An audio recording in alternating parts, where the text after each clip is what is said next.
What you're looking at right now is a live vote count in the House of Representatives. The full House is voting on an amendment that would repeal the Don't Ask, Don't Tell policy, which bars gay men and lesbians from serving openly in the United States Armed Forces.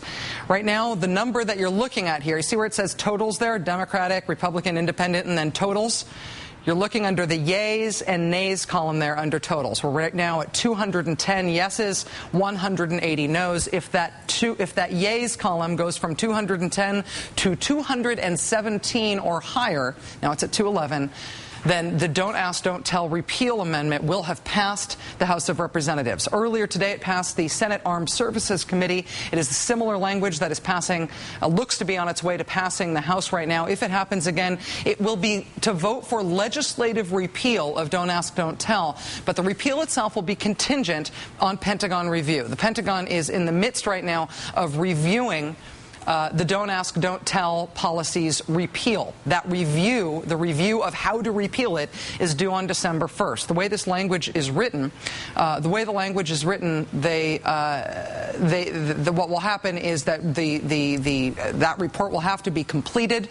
The Pentagon will have to review it. The President will have to review it, and then the President and the Secretary of Defense and the Chairman of the Joint Chiefs of Staff will have to certify that it is consistent with military readiness to repeal Don't Ask, Don't Tell. They have now done it. They've now gone over the top. They needed 217. They now stand at 219 votes in the House of Representatives, 220 to repeal Don't Ask, Don't Tell. Again, this is an amendment to the Defense Authorization Bill. The Defense Authorization Bill essentially sets aside money for the Pentagon. It's all sorts of Pentagon spending. It's a multi-million-dollar bill. It's the sort of thing that almost always passes.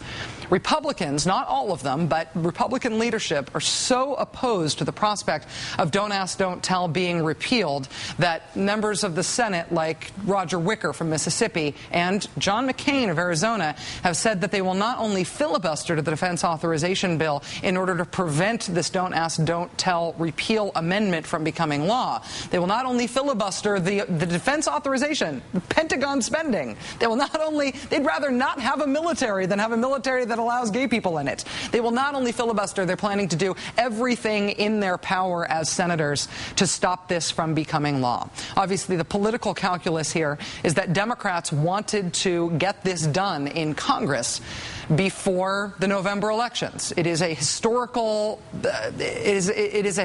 axiom that in the first midterm election after a president is elected, the opposing party gains seats in the first midterm election. Every time except for two since the Civil War that has happened in the first midterm election after the election of a new president. And so Republicans are expecting to gain seats both in the House and the Senate. Democrats wanted to get this done before that happens. But again, repeal itself contingent on that Pentagon study about how to repeal the bill and certification from the President, the Secretary of Defense, and the Chairman of the Joint Chiefs of Staff that repealing this 17-year-old policy will not be contrary to the standards of military readiness that the United States intends to maintain.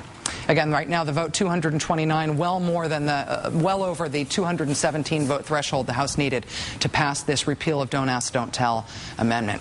This is not over, but this is a huge, huge step.